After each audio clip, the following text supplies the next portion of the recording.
Hey friends, welcome to my channel. आपको लगता है जो आपकी लाइफ में हो रहा है उसको आप थोड़ा भी बदल नहीं सकते हो और लाइफ पर आपका थोड़ा भी कंट्रोल नहीं है। आप अगर ये सवाल मुझसे पूछो तो मेरा जवाब होगा हाँ और ना भी। क्या बाहर का सब कुछ आपके कंट्रोल में है? नहीं। क्या जैसी लाइफ आपकी अभी है उसे आप बदल सकते हो? यस, बिल्कुल, 100%। आपको ये बता दूं कि जैसा दिखता है वैसा हो ये ज़रूरी नहीं है। हमें शाम के समय ऐसा लगता है कि सूरज डूब गया है, पर क्या सूरज सच में डूबता है? नहीं, हमें बस ऐसा लगता है। तो ये मान लेना कि आपकी लाइफ पर आपका थोड़ा भी कंट्रोल नहीं है और कुछ भी हो सकता है आपके साथ में, ये भी सच नहीं है। आपको बस ऐसा लगता है। सबसे पहले तो ये जान लेते हैं कि ये संसार, ये ब्रह्मांड वेव्स से बना है, तरंगों से बना है और आप भी इन्हीं वेव्स से बने हो। ये वेव्स हर जगह, हर तरफ है, आपके अंदर भी और आपके बाहर भी। ये वेव्स ही एनर्जी हैं और इसी एनर्जी से दुनिया में सब कुछ कनेक्टेड है, जैसे कि कोई जाल हो। और आपकी बॉडी एक तरीके का एंटेना है जो सिग्नल्स यूनिवर्स को देता है और उसी से रिसीव भी कर लेता है।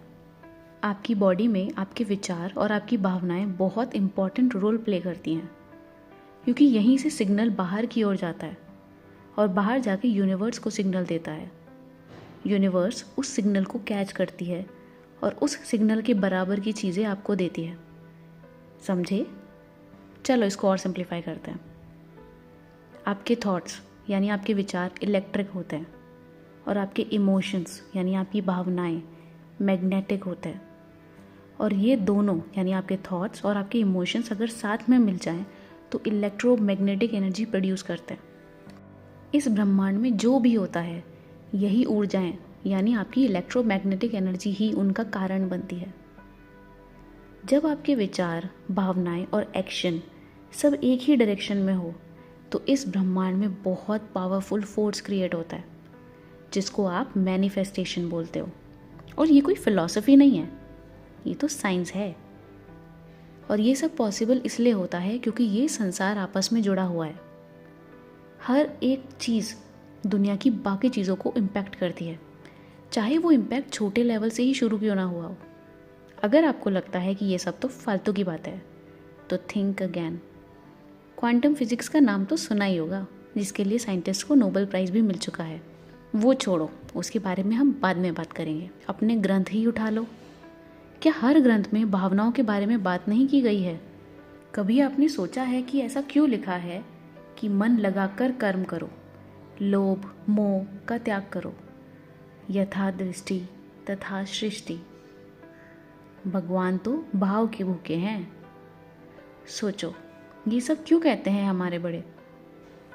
आपके इमोशंस में इतनी ताकत है कि वो आपकी लाइफ को बना भी सकते हैं और बिगाड़ भी सकते हैं। जब आप कुछ सोचते हो, उस विचार से जुड़े भावनाएं आपकी बॉडी में फील होने लगती है।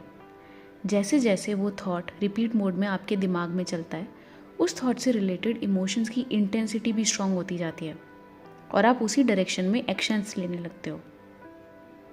जैसे जैसे आपके थॉट, इमोशन और एक्शन एक ही डायरेक्शन में मूव करते हैं, आपकी एनर्जी और स्ट्रांग होती जाती है और ब्रह्मांड उस एनर्जी को कैच करता है।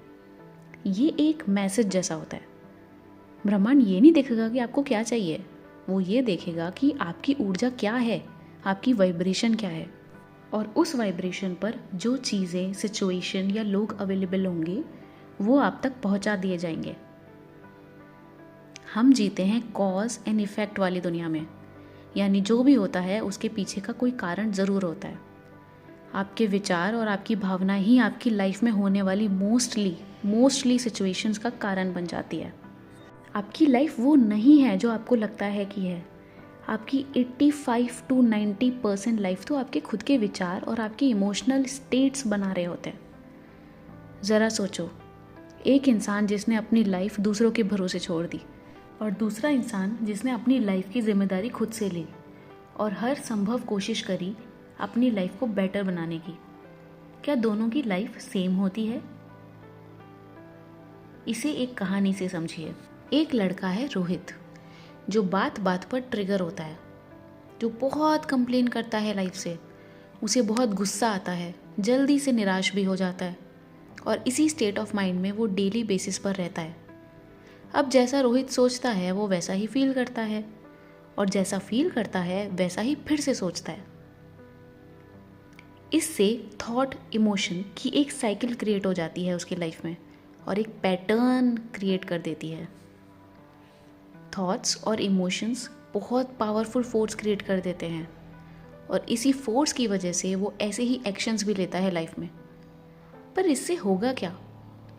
रोहित की बॉडी की वाइब्रेशन बन चुकी है डिसअपॉइंटमेंट पे रहने की, विक्टिम मोड में रहने की। उसे लगता है दुनिया बेकार है और सब उसका बुरा चाहते हैं और उसकी यही वाइब्रेशन बाहर ट्रैवल करती है संसार में।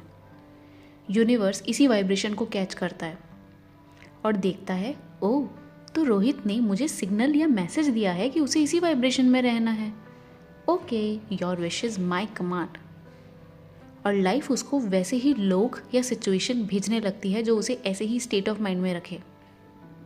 यूनिवर्स ये नहीं देखता है कि क्या सही है और क्या गलत है। जैसी वाइब्रेशन आप भेजते हो उसी के अकॉर्डिंग चीज़ें होने लगती है। और वाइब्रेशन को आप फेक नहीं कर सकते।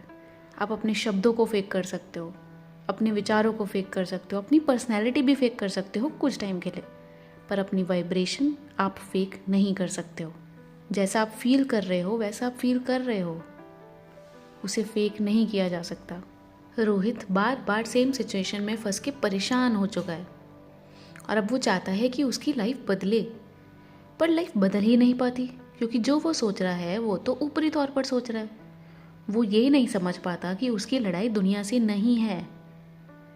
उसकी लड़ाई उसके खुद के अवचेतन मन यानी उसके सबकॉन्शियस में बैठे उस थॉट पैटर्न से है जो उसने अनजाने में बार बार सोच के उसको हैबिट में कन्वर्ट कर लिया है।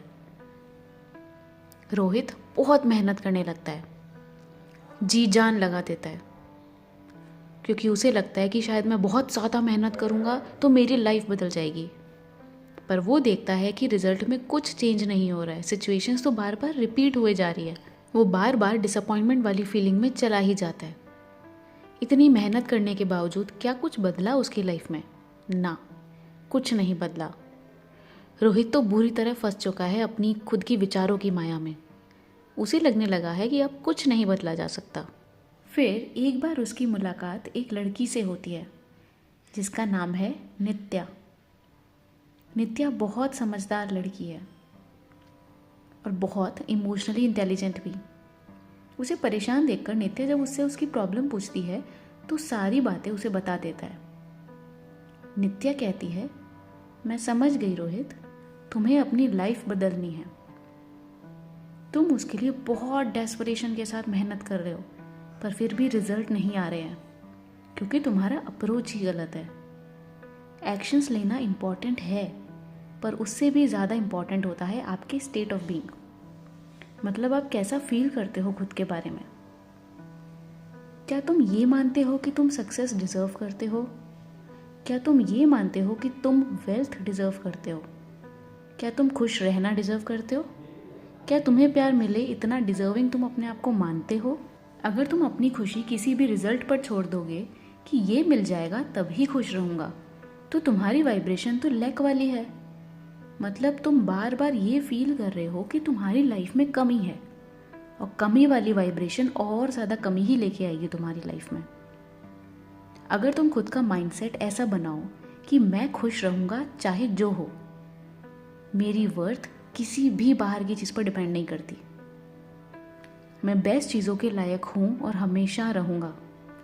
और इस माइंडसेट के साथ जब तुम एक्शन लोगे तो एक तो एक्शन लेने में जो अननेसेसरी सफरिंग का सामना तुम्हें करना पड़ रहा है वो नहीं करना पड़ेगा और इससे तुम हाई वाइब्रेशन में जाओगे और धीरे धीरे अपनी लाइफ को और खूबसूरत बना लोगे।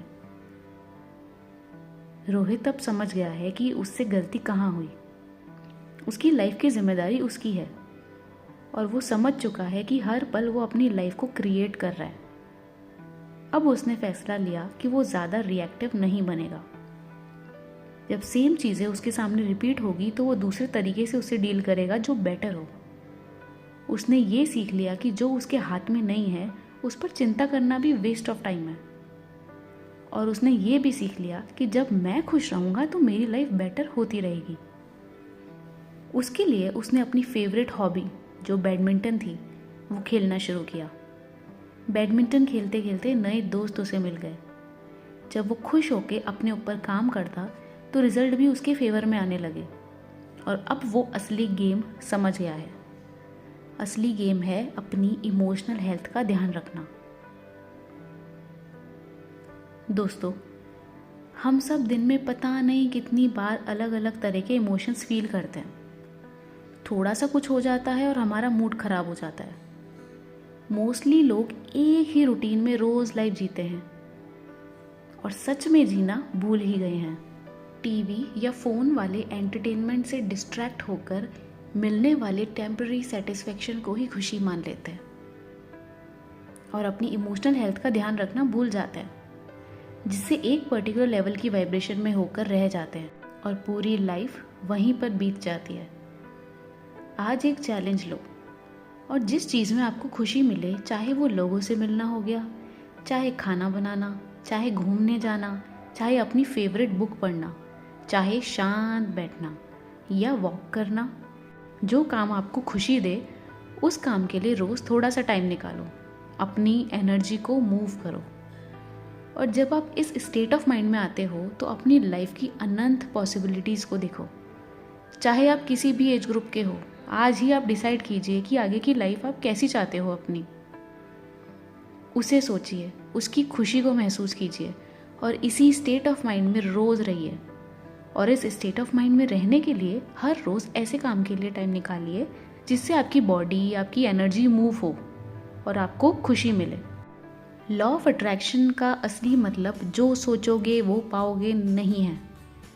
उसका मतलब है जो आप चाहते हो उस स्टेट ऑफ माइंड में रहो, पर खुश होके, फेथ रख के, डेस्परेट होके नहीं, परेशान होके नहीं। और इन सबसे ऊपर पता है क्या है? It's okay to feel that way. बुरा लगना नॉर्मल है, ओवरथिंक करना भी, पर आपकी ड्यूटी ये है कि ऐसे टाइम पर आप खुद को समझाओ कि इस सिचुएशन को किसी दूसरे नज़रिए से भी तो देखा जा सकता है और धीरे धीरे अपने पैटर्न्स में चेंज लाओ। ये आपकी वाइब्रेशन को कहाँ ले जाएगा ये तो आपको बाद में पता चलेगा। और हाँ, चाहो तो मानो, चाहे न मानो, पर करके ज़रूर देखना। चलो गाइस, आज के लिए इतना ही। मिलते हैं नेक्स्ट वीडियो में। टाटा।